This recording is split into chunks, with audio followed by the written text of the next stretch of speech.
कांग्रेस की सरकार में आतंकवादी हमले होते भी थे और आतंकवादियों को शरण देने वालों को प्रधानमंत्री के निवास पर बुलाकर, कार्यालयों में बुलाकर मिलाया जाता था। ये तस्वीरें किसी से छिपी नहीं है। कमजोर सरकार 10 साल तक जब केंद्र में रही तो एक के बाद दूसरे आतंकवादी हमले भारत पे बढ़ते गए।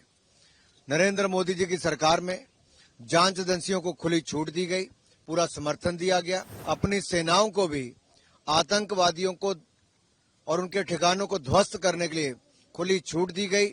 सर्जिकल स्ट्राइक भी हुई तो मोदी सरकार में, एयर स्ट्राइक हुई तो मोदी सरकार में।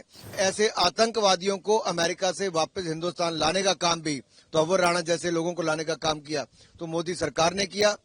और जो बम धमाकों में शामिल लोग थे उनको फांसी के तख्ते तक पहुंचाने का काम भी मोदी सरकार में ही हुआ है।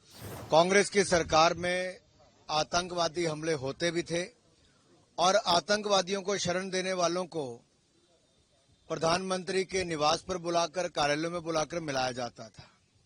ये तस्वीरें किसी से छिपी नहीं है। और यहां तक कि कमजोर सरकार 10 साल तक जब केंद्र में रही तो एक के बाद दूसरे आतंकवादी हमले भारत पे बढ़ते गए। नरेंद्र मोदी जी की सरकार में जांच एजेंसियों को खुली छूट दी गई, पूरा समर्थन दिया गया। अपनी सेनाओं को भी आतंकवादियों को और उनके ठिकानों को ध्वस्त करने के लिए खुली छूट दी गई। सर्जिकल स्ट्राइक भी हुई तो मोदी सरकार में, एयर स्ट्राइक हुई तो मोदी सरकार में। और ऐसे आतंकवादियों को अमेरिका से वापस हिंदुस्तान लाने का काम भी तो अवर राणा जैसे लोगों को लाने का काम किया तो मोदी सरकार ने किया। और जो बम धमाकों में शामिल लोग थे उनको फांसी के तख्ते तक पहुंचाने का काम भी मोदी सरकार में ही हुआ है।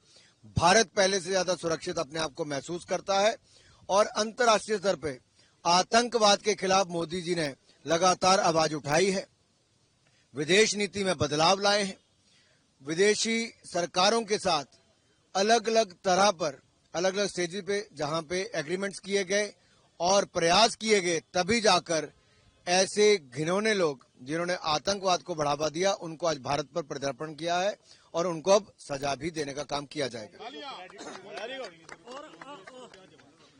कांग्रेस को कोई जवाब नहीं साहब। कांग्रेस वो है जो धारा 370-35A का विरोध करती थी, ट्रिपल तलाक का विरोध करती थी, सीएए पर भय और भ्रम फैलाती थी और अब वही वक्फ बोर्ड पर भय और भ्रम फैला रही है।